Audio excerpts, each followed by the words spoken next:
Media. As consumers, we are bombarded by it at every turn, like the Incredible Hulk being bombarded by gamma rays. But what makes some media endure, while others are banished to the forgotten black hole of obscurity, never to be heard from again? Who or what decides this? Hetero life mates Steve and Yahel want to know, and they want to know now. This is Obscurity Now.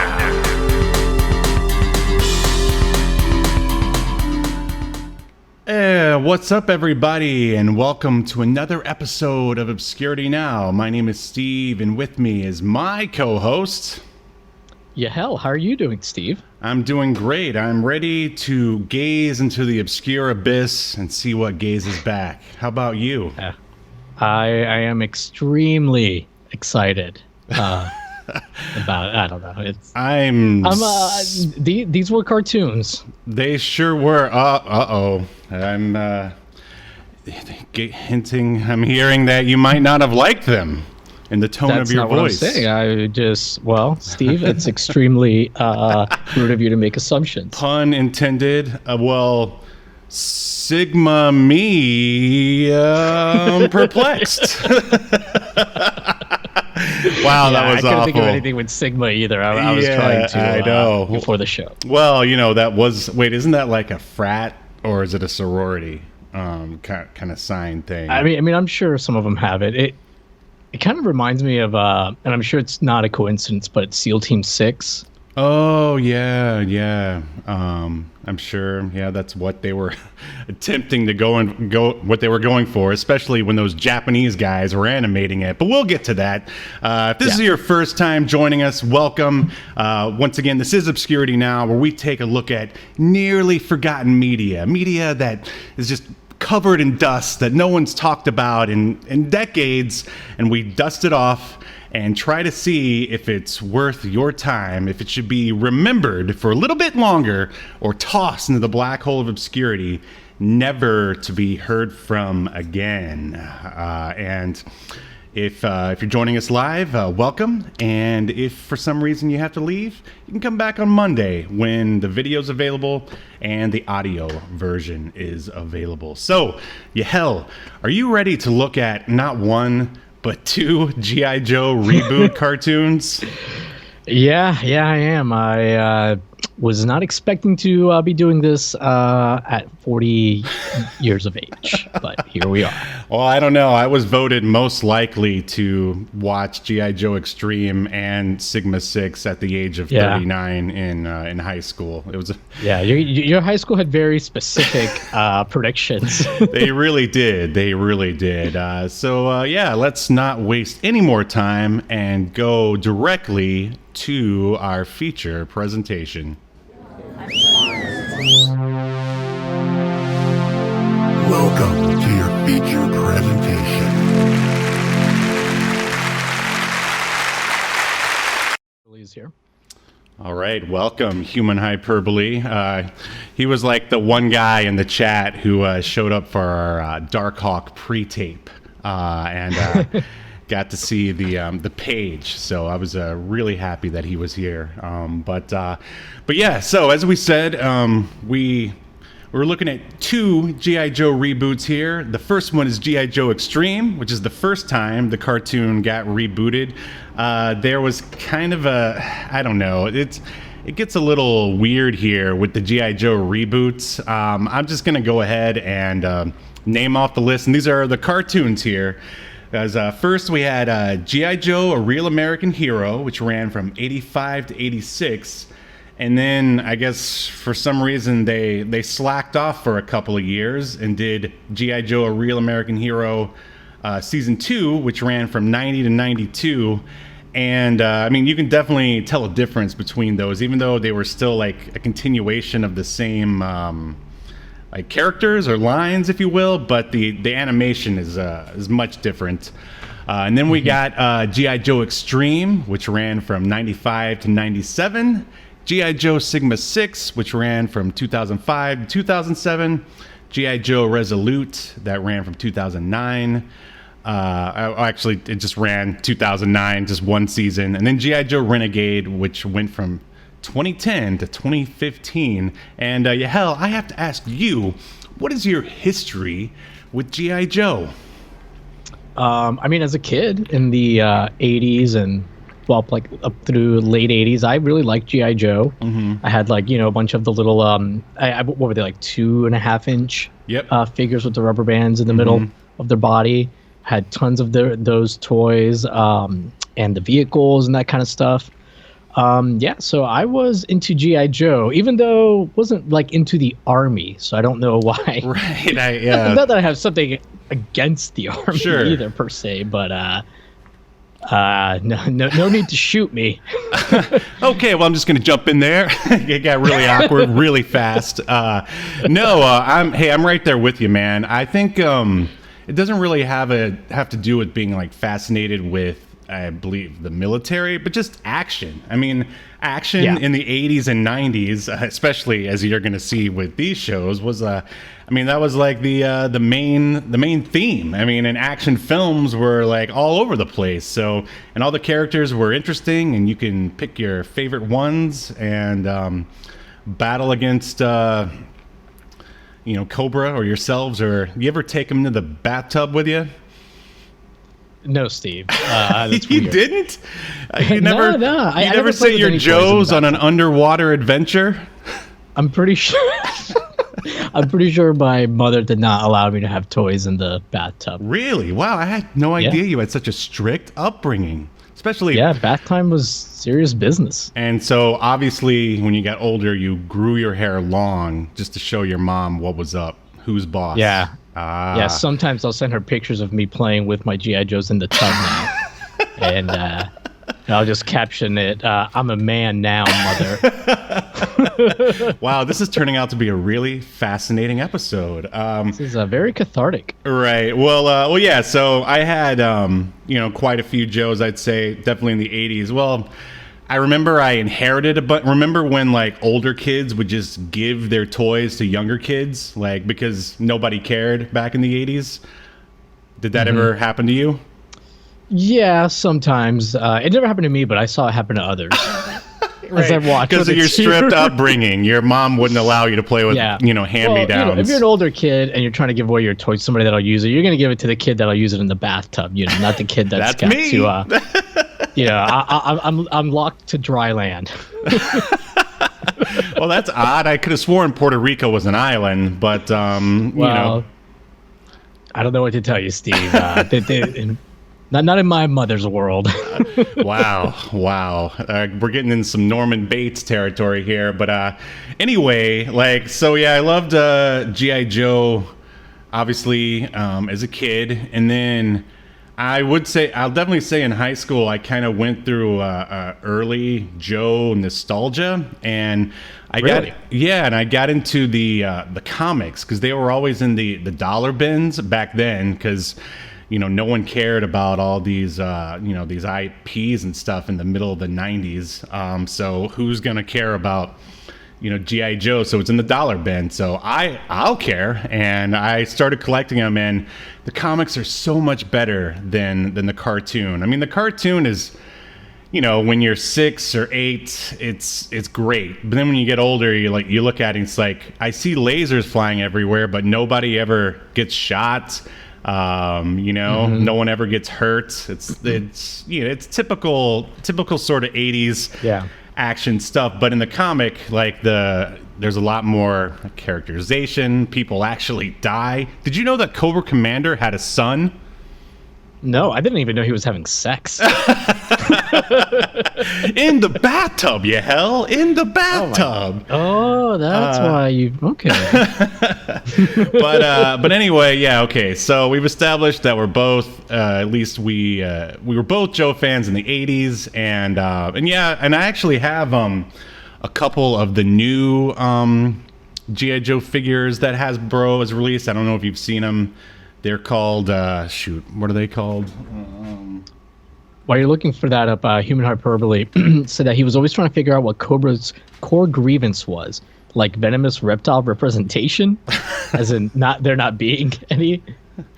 Well, depending on which one if you go from the cartoon, did you see the G.I. Joe movie? like the animated movie. Yeah, but man, it was such a long time ago that Right. I really don't remember. Well, I mean, they definitely deviated like majorly from the comics. Like in the comics, Cobra Commander was just a car salesman who he got into a car accident and then couldn't get a job for some reason. So he really was like a homegrown terrorist leader. So obviously, Man, that would be like an accountant getting into an accident with a calculator that takes him out of the accounting game. Exactly. That's true. But anyway, those Joe figures are called like the Classified series, and I don't know.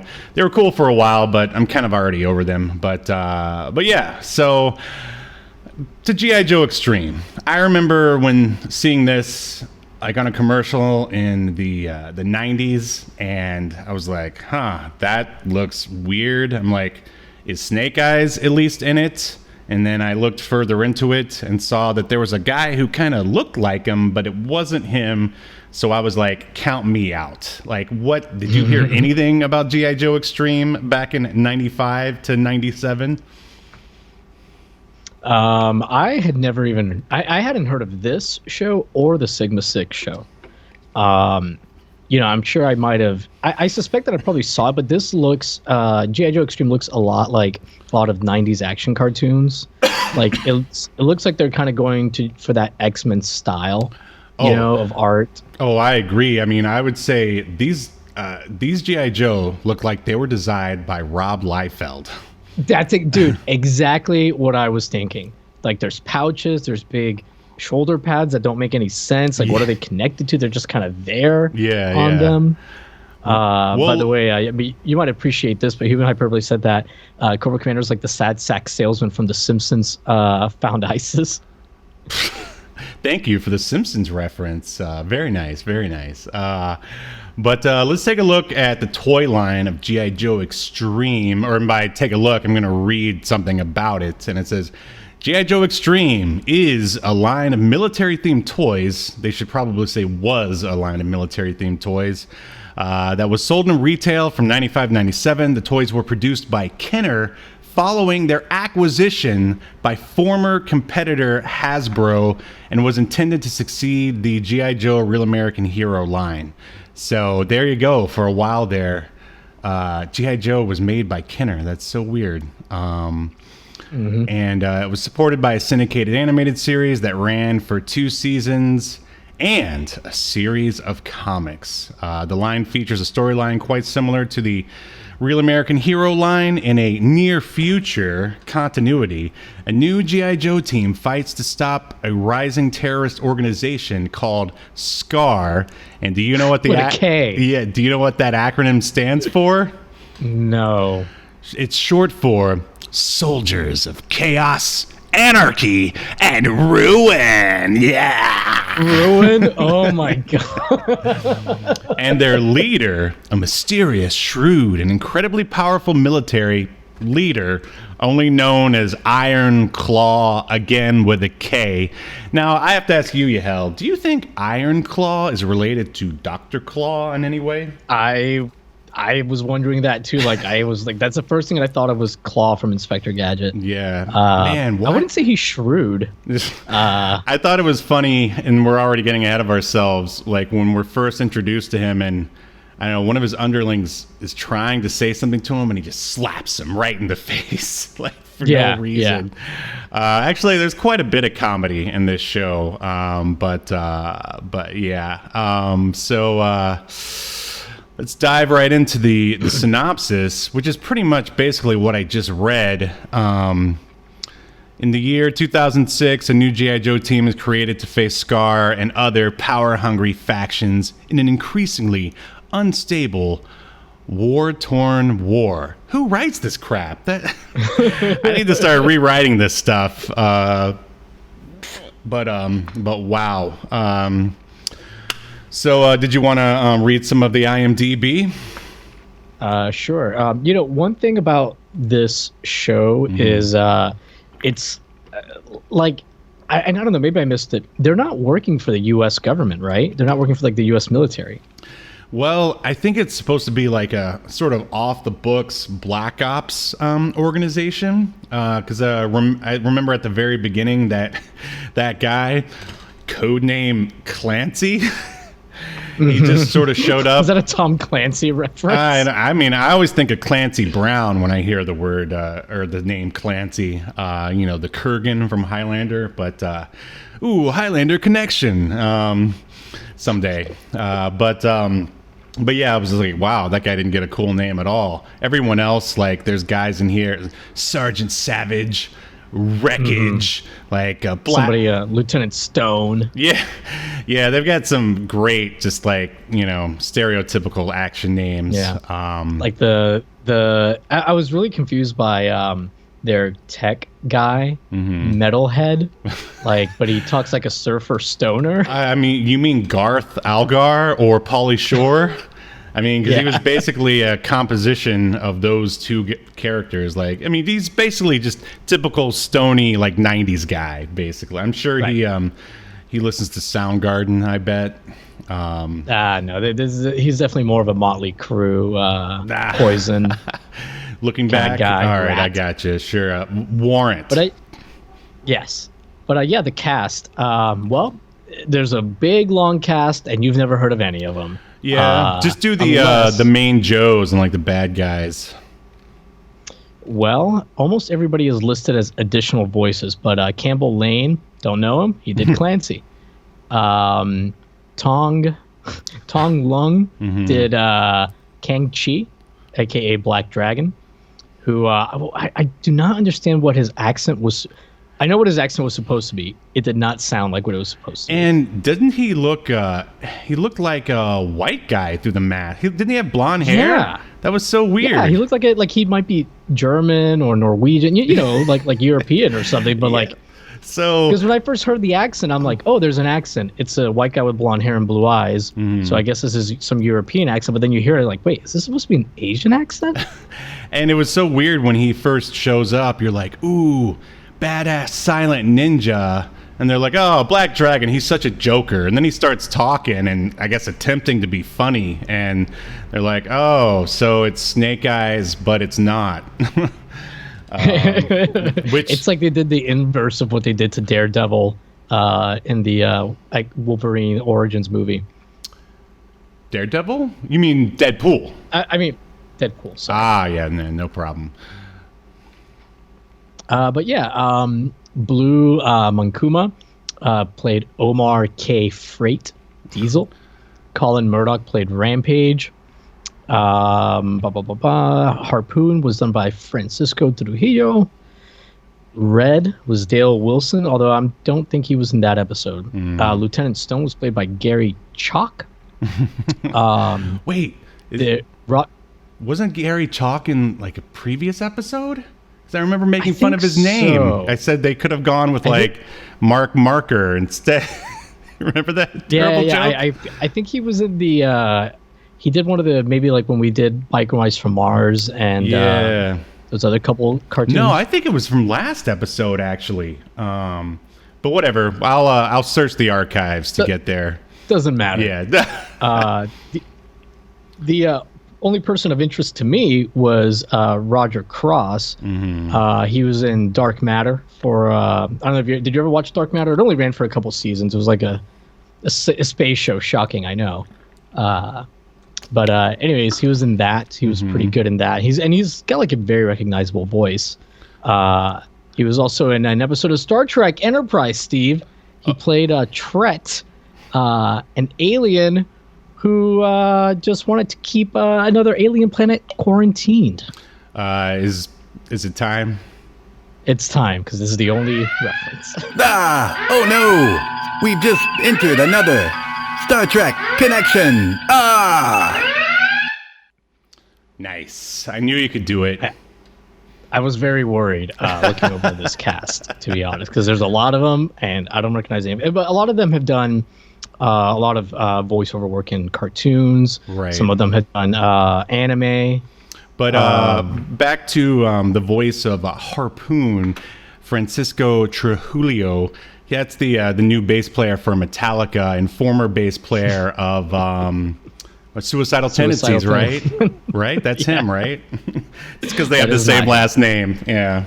That's a great bass player, though, regardless. All right, so jumping into the episode, the name of the episode is, and this is mind-blowing stuff, A Summoning of Heroes. And it aired September 23rd, 1995. I don't know if you guys have ever seen G.I. Joe Extreme before. It's actually very hard to find, but it's doable. It has live-action openings segments for some reason. And real weird. The director for that is Lloyd Goldfine, which sounds like a fake name. Yep, definitely. And the writer has an equally fake name in the name of Buzz Dixon. I believe he was like the second guy to walk on the moon or something. Yeah, dude, I was cracking up when I saw his name come up. I'm like, that is not a real person's name. Well, I understand why they might not want to use their real names for this, but anyway, it was developed. Well, Steve, I'm sorry to cut you off, but I looked up some of Mr. Buzz Dixon's work, and you'll never believe this. He did a movie with called Terror in Paradise, which I don't know why, but that really cracked me up because it just made me think of Thunder in Paradise. Sure.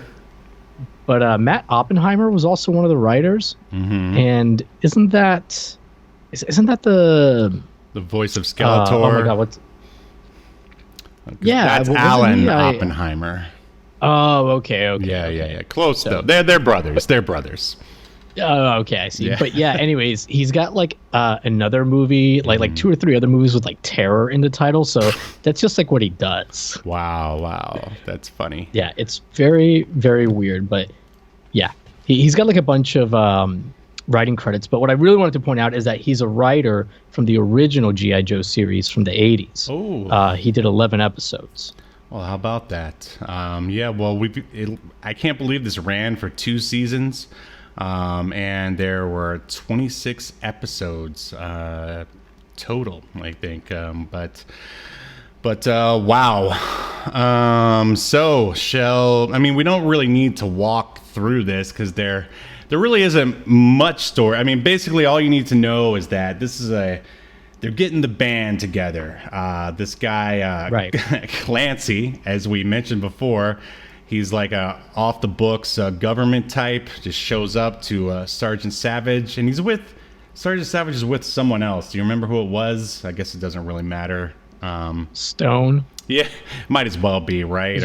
Yeah, he was a Lieutenant Stone. Right, and he's just like, I've got work for you off the books. It's like, what do you think? And of course, they just say yes. It's like, but so I love the voice of Sergeant Savage. He sounds just like some pro wrestler, basically.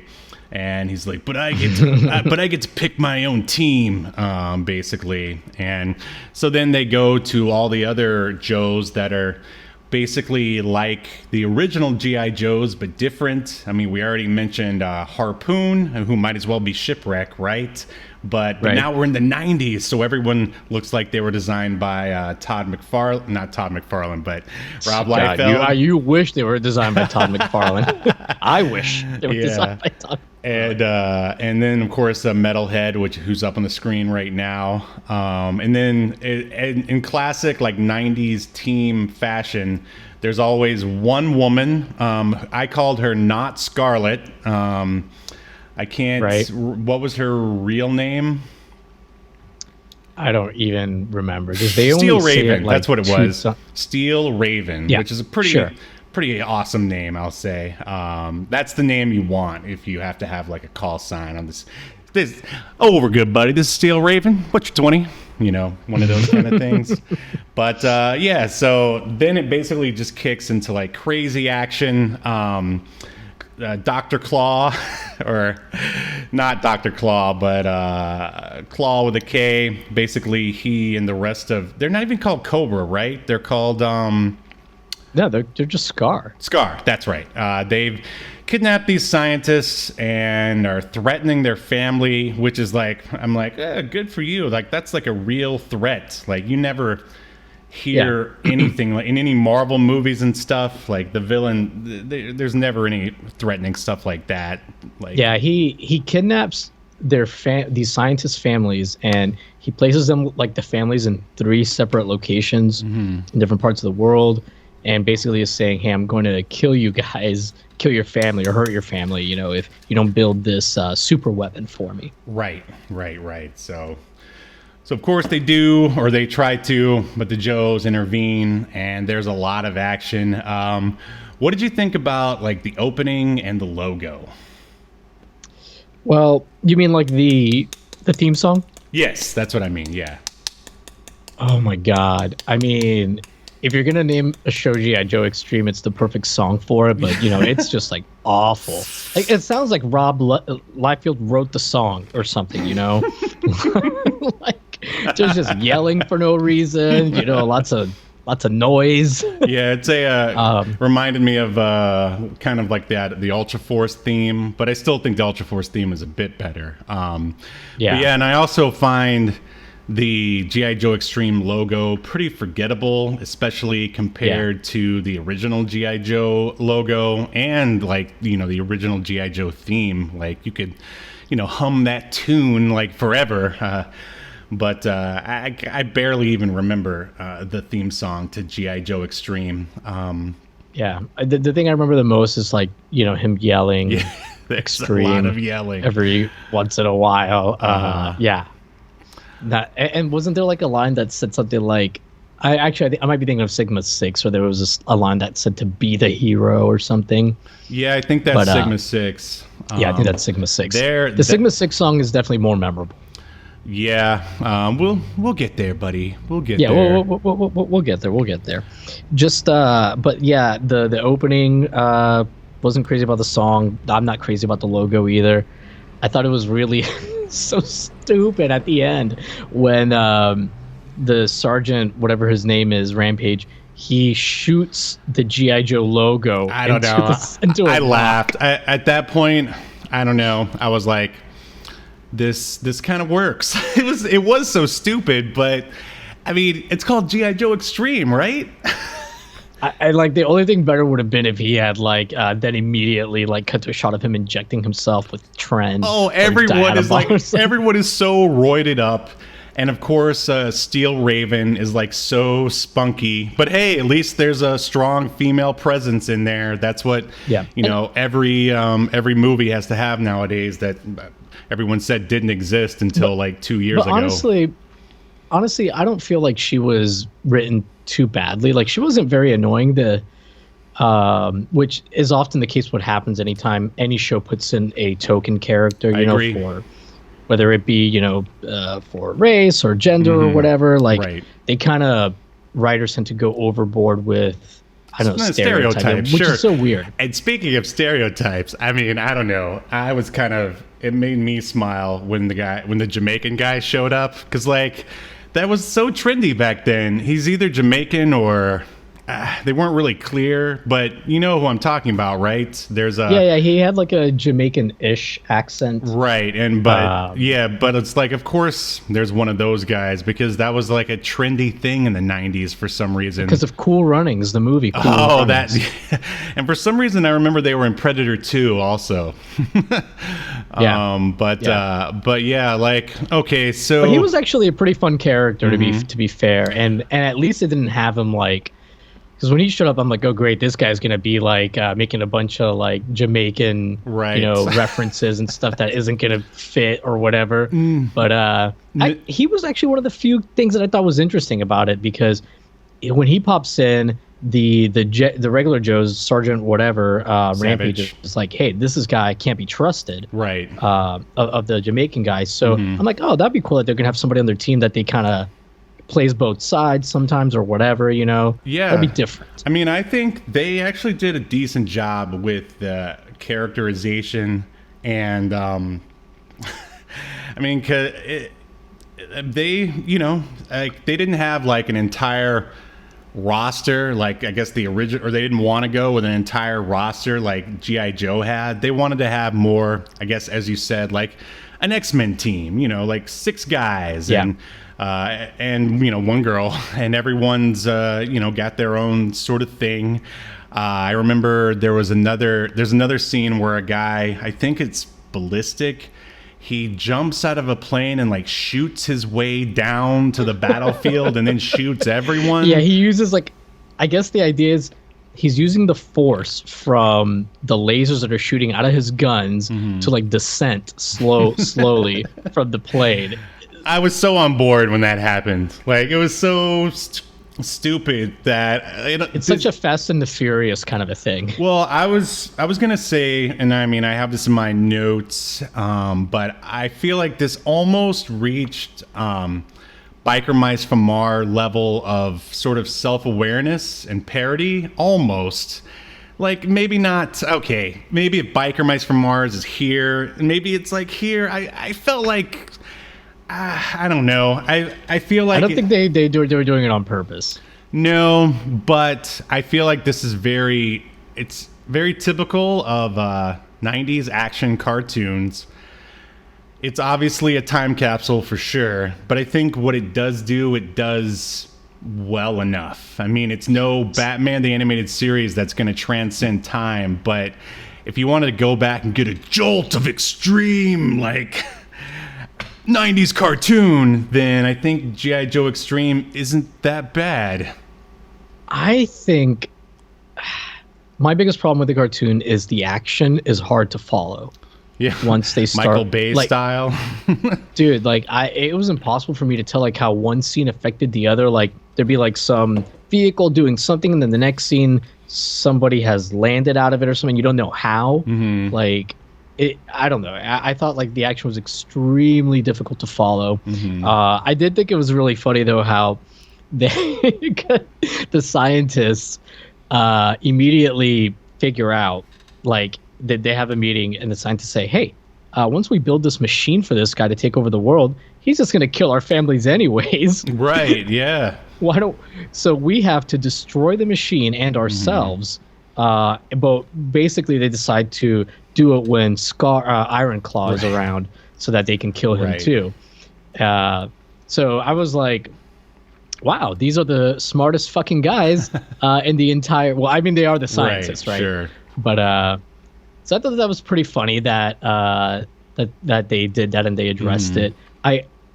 For the characters though, I thought that Sergeant Rampage and Lieutenant Stone were completely interchangeable. They had the same personality. Sure. There was no difference between those two guys.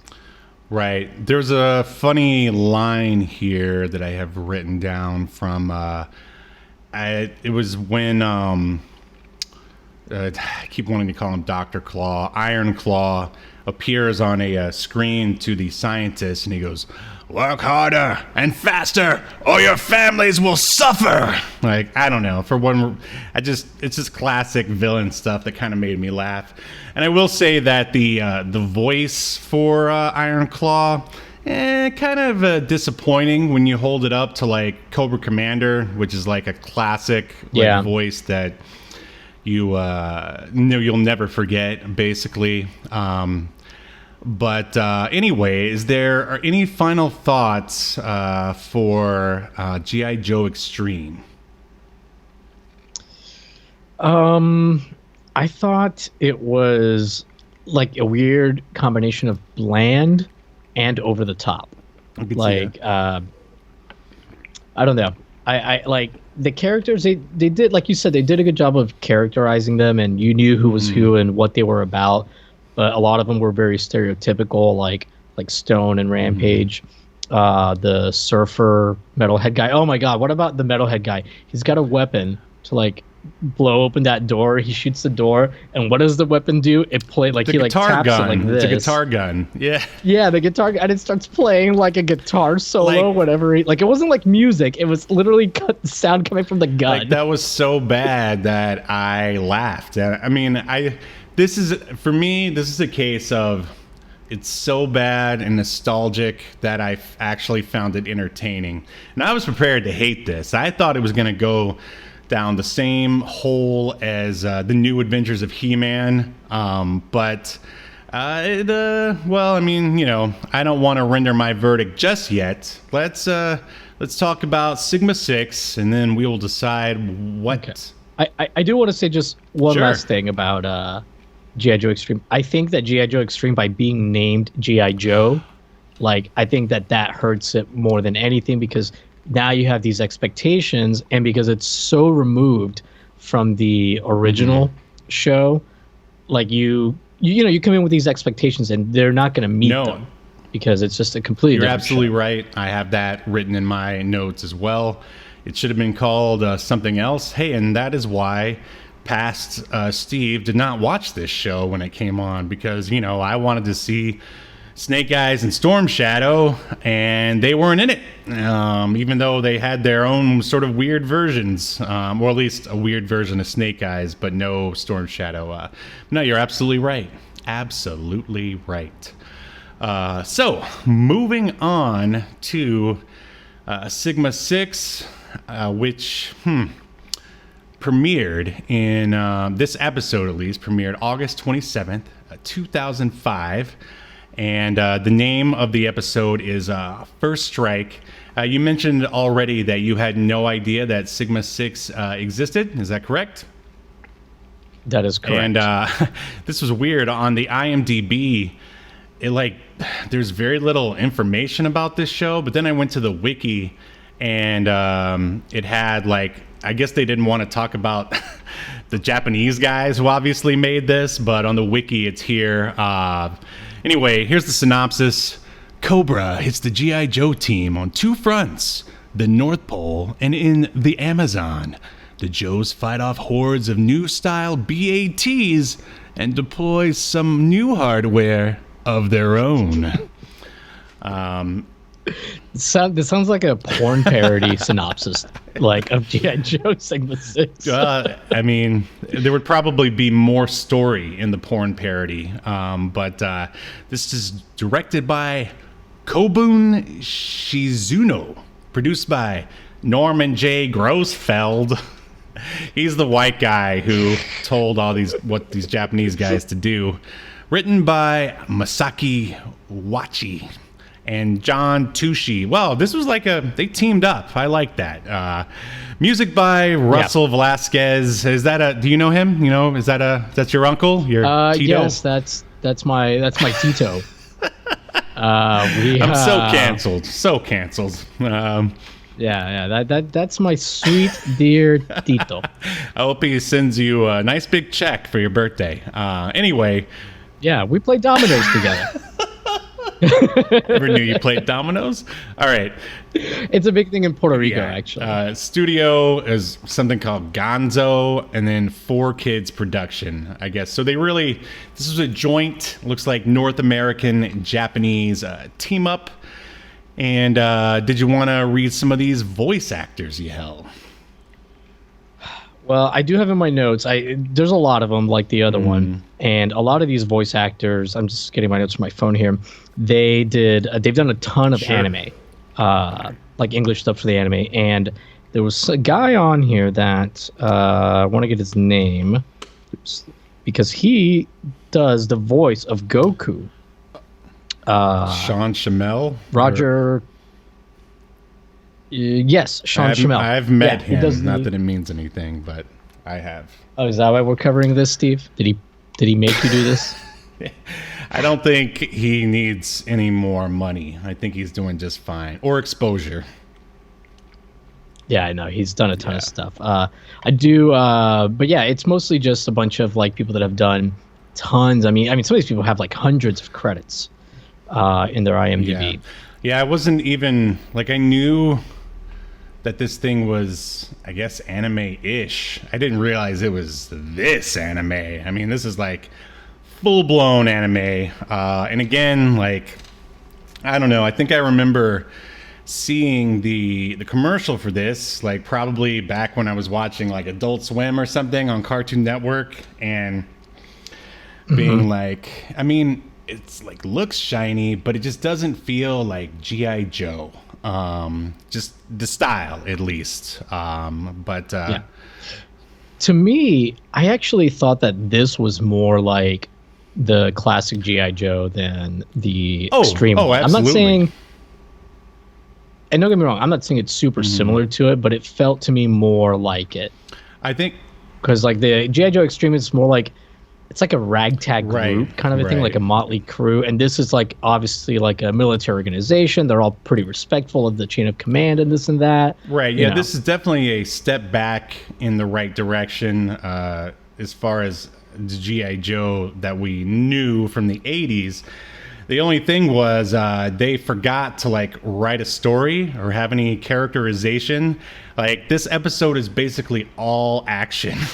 And like that's not necessarily a bad thing. Like they sort of try to set it up at the beginning with like Duke's incredibly boring narration, which is like the worst way or the most boring way I feel to like set up anything. And then after that, it's really just balls to the wall action.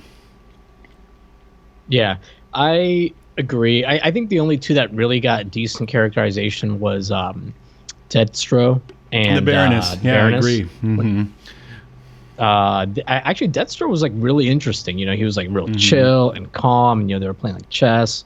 And I really liked that I mean, even though Cobra doesn't win, you know, or whatever. I mean, it's the first episode, right? Neither side's gonna just win, but I really like that Cobra actually had a good plan and everything pretty much until like the very end went according to their plan. And even then, like the Joes didn't win at the end. It kind of ended up being a stalemate. Right. Yeah, they, I mean, it was pretty intense there for a while. And yeah, they definitely made it look like Duke might not make it out at I guess you could say it was the climax. I guess some other sort of slight characterization was Tunnel Rat, and was that Roadblock who was with him? I can't remember. It's I think so. Let's see if he's I in didn't the voice thing here. For some reason he's not on my IMDb. But I should mention we do have Stika in the chat. He's a YouTuber from Portugal who he just hit 10K subs actually. Congratulations. He's really funny and he's watches a lot of cartoons and animes, but somehow has never seen G.I. Joe, and that's why he's not allowed in the USA.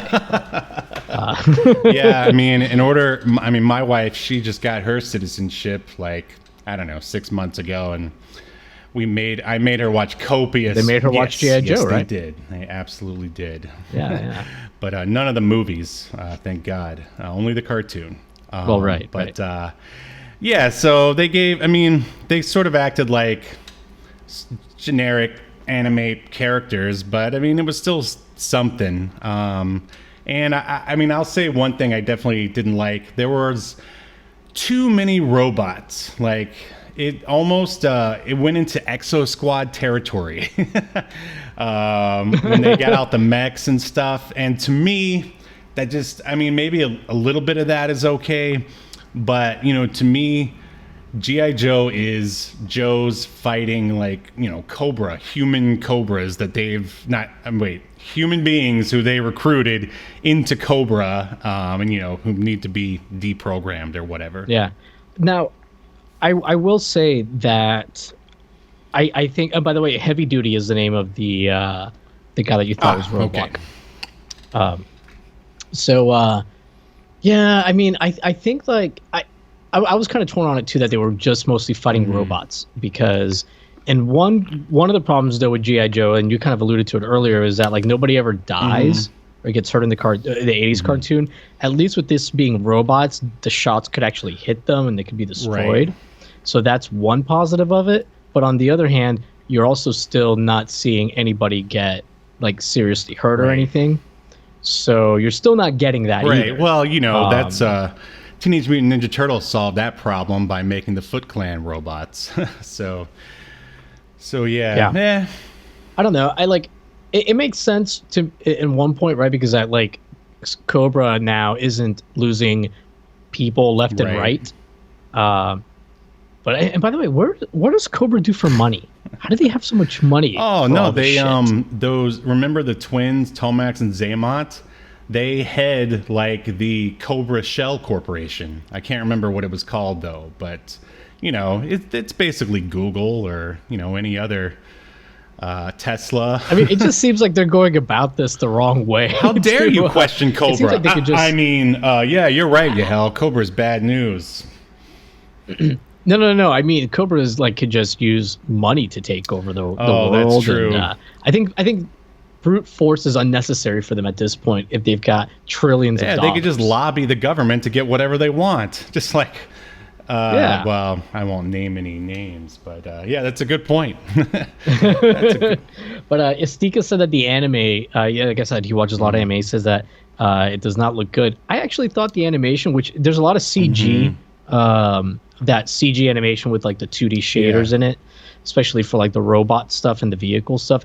I actually thought they did a pretty good job of blending it with the 2D animation where it didn't look jarring. Right. Like that was a very popular thing at the time. Like now it's almost seamless. Like I don't know if you've watched any of like there's a new Batman animated movie out, but like apparently people don't like animating cars, or animators don't like drawing cars, so they're always CGI'd now, and they're like almost like perfect. But yeah, no, I agree with you. The animation was top notch, but I just feel like, I mean, there was just a lack of characterization. There was a little bit. There was a lot of anime.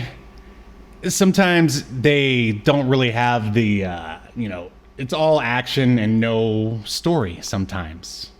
And that's definitely what this was, I thought. Maybe it gets better as it goes on. At least this episode. Yes, yeah, but, exactly. I was just laughing because Stika said that for Cobra, it's not about the money, it's about sending a message. That sounds...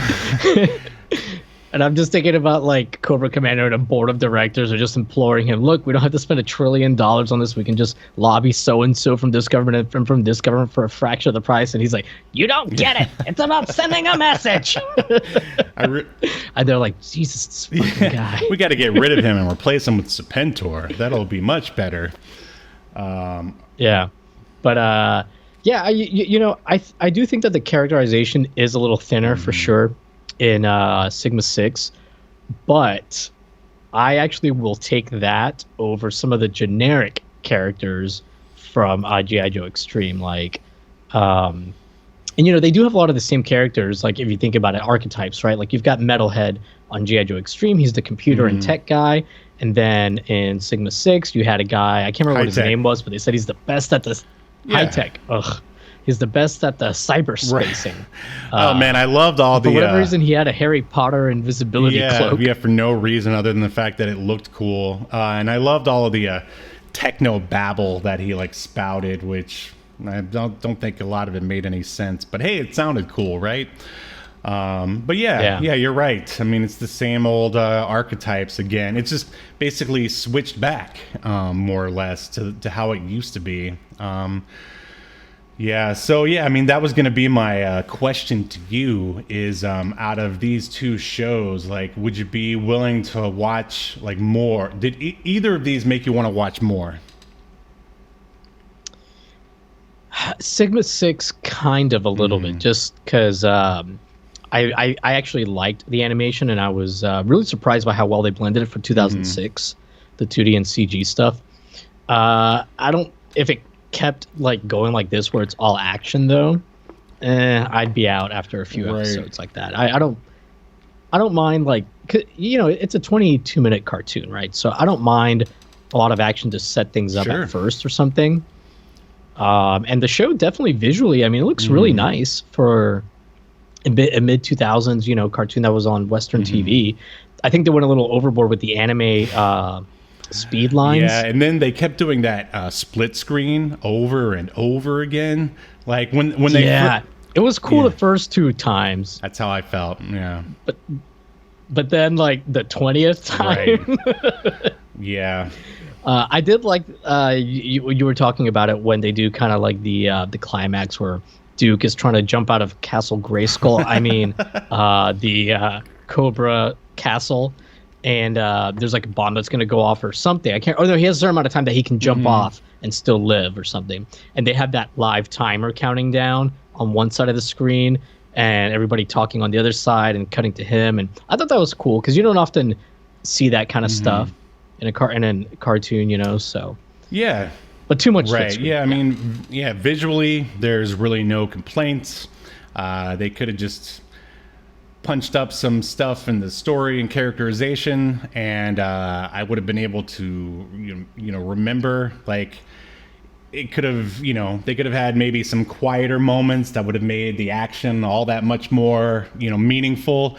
Yeah. Because when the episode was over, I actually sort of remembered less of what happened in this than I did in G.I. Joe Extreme.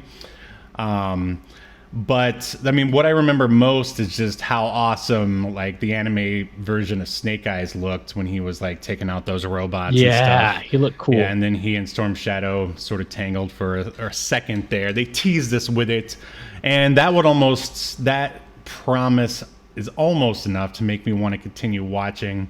Yeah. And I appreciate that because, like, I feel like that's something that, like, older fans, who maybe had watched in the 80s, that that was for them. Sure. Oh yeah, that's what we all wanted to see anyway. So cool. Steve, yes. I'm sorry to cut you off, but there's one thing we didn't talk about with G.I. Joe Extreme, and Stika just made me think about it because he wrote, can these shows really be considered G.I. Joe if they don't have PSAs, though? Oh, my dear boy, I'm glad you brought that up. They both have PSAs, and the one for G.I. Joe Extreme was quite frightening. It was so dark. Like, they made it so dark, and there was even wind blowing, and basically what it is this guy calls up, and it's like, I don't know why these parents left this poor boy alone by himself, who, I don't know, he looked like he was like 12 or something, and he just calls up and he's like, hey, are your parents home? And immediately... Oh, the stream's buffering. What's that? I think the stream might have cut out.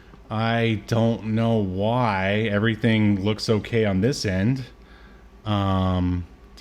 Says... Oh, maybe it's still... No, maybe it's still going. Yeah. It's just stuttering, I think. Yeah. Anyway, sorry, go ahead. Seems it's still working. Good. Okay, so this guy calls up this innocent little kid. He's like, hey, are your parents home? And immediately he's like, no. And he's like... And the guy's like, you're like a winner of a prize. Come outside so I can give it to you. And as he comes out, I guess it's Sergeant Savage, like, intercepts him, and he's like, and Sergeant Savage is like, you don't want the prize that guy wants to give you. Is that how he phrases it? He just wants to give you. He said, I had to, like, rewind it so many times because this guy mumbles so much, which was a problem for me with a lot of the characters in G.I. Joe Extreme. There's too much, like, guys that talk like that, but he says, that guy, he just wants to give you trouble. Yeah, that's what it is. Yeah, it's like, oh, man, you can just draw your own conclusions on what trouble probably means. Yeah, basically he wants to rape you, Timmy. Oh, man, it was awful. And did they had a PSA for Sigma, too, right? If they did, I didn't see it because it, like, cut over to the next episode, like, automatically. Maybe they... I don't think they did. I mean, why would they? It's 2006 at that point. The government stopped caring. Yeah. Kids don't make mistakes after 1999 right, yeah, anyways. they stopped playing with their Joes in the bathtub at that point. Yeah.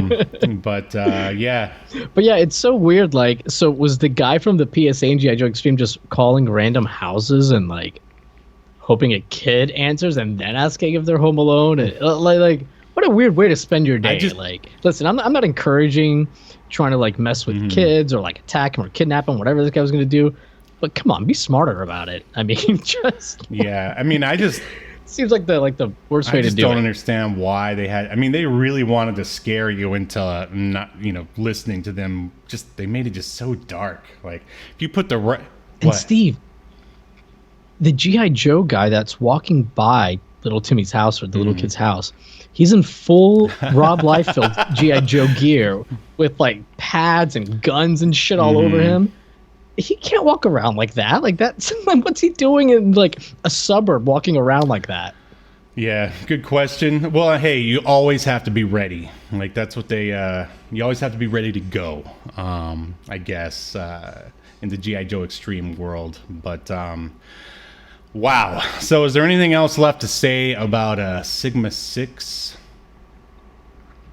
I don't think so. I think that I covered all my notes. The theme song for Sigma 6. What did you think? It was all right, but I really don't remember it all that well. I mean, there's no. I was like, it's okay. Definitely better than the G.I. Joe Extreme one. But it didn't get stuck in my head or anything. It's okay. It's weird. It's like a mishmash of like a bunch of genres too. Like it starts off sounding like a very 2006 song, and then there's a little bit of an 80s thing going on in the chorus. But yeah, not great. Better than G.I. Joe Extreme, but that's a pretty low bar. All right. Well, let's go back to the main stage, and we will. Let's go ahead and render our verdicts. Remember how obliterated that's the question. So, Yahel, for G.I. Joe Extreme, should it be tossed into the black hole of obscurity, never to be heard from again, or should it be remembered for the end of all time? I think you're going to disagree, but I thought it was awful. Like, just terrible. There are some parts that are funny, like you said, and entertaining, but for me, it didn't reach so bad it's good territory. Close, but not Yeah, I don't know if it's like good enough to save. I think there's a reason why it's so hard to find. And if you go onto the Hasbro site, all of the G.I. Joe cartoons and movies are represented except for G.I. Joe Extreme. I mean, I guess because it was owned by Kenner at the time. Although I do think it sort of stands as an interesting little artifact of a time when Hasbro stupidly sold G.I. Joe to Kenner. And then Kenner took the ball and completely fumbled it. Yeah, I mean, I think Kenner bought all of Hasbro, if I remember right, and I think Kenner was owned by somebody else too, though, at the time. But yeah, and it's funny you mentioned that because Hasbro on their official YouTube channel, they run GI Joe cartoons, sometimes live. Sometimes they just put them up there, and there's no GI Joe Extreme stuff. You have to go to some pretty dark corner. You have to go to the dark web to watch GI Joe Extreme. You have to go to the extreme web. Yes, the extreme web. In fact, they call it the X-Stream. Oh. I apologize. All right, let's just toss it. The heathens have spoken. You are obliterated.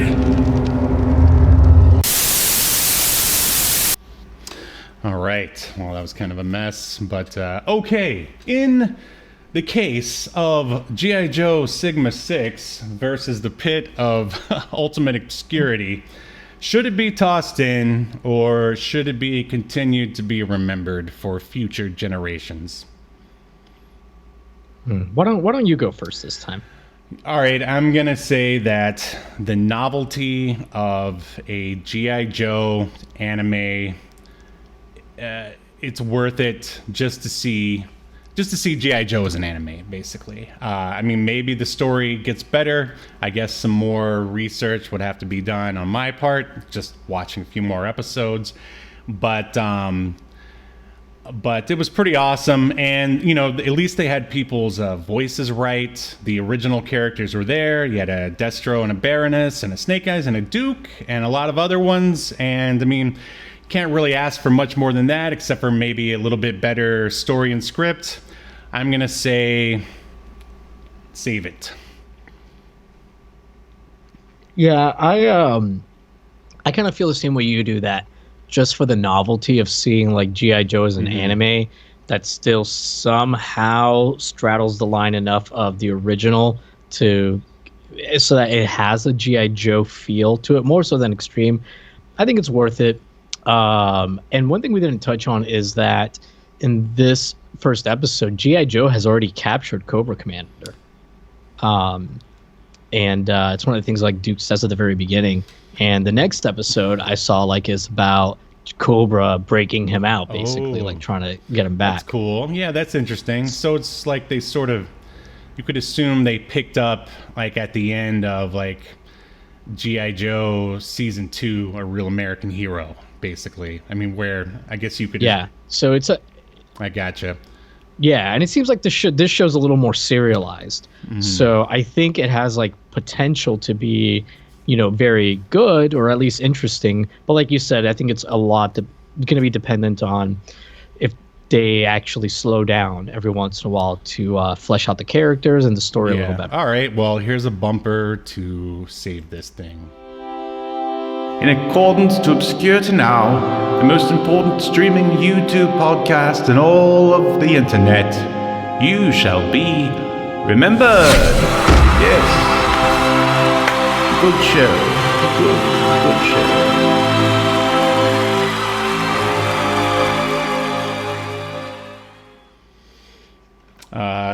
Wow. Okay, so one G.I. Joe show down, many of them still remaining. In case anyone is wondering, well, I'll just ask you, have you ever watched G.I. Joe Resolute, which was like on the list that I said at the beginning of the show? No, I have never watched any G.I. Joe spin-offs. That is the best reboots or one because it basically takes all the stuff that Joe fans complain about the original series, like the lack of death, like the lack of, I guess, blood and violence or whatever, and it puts it in there for it's basically for adults more or less, and everyone's in there, the original characters and voices and stuff. And it used to run on, I think it ran on Adult Swim for a while, but if anyone is looking for a G.I. Joe cartoon to watch, that would be the one to start with, I'd say. And also, I actually watched a bit of Renegades, and that one is pretty good too, but not as good as Resolute. So basically, we watched the 2 worst G.I. Joe reboots. Yes, absolutely. Great. Well, I don't know. Like you could argue which is better between Renegades and Sigma, because Renegades is basically, they give it the Dark Knight treatment, basically, where they start all the way at the beginning and explain like everything, why this person has this name, why they're called a bunch G.I. Joe. Like each episode is about how one certain character gets their powers or their nickname or something like that. So I mean, in some ways I think it like kind of takes away some of the mystery and the fun, because there's no more speculating anymore.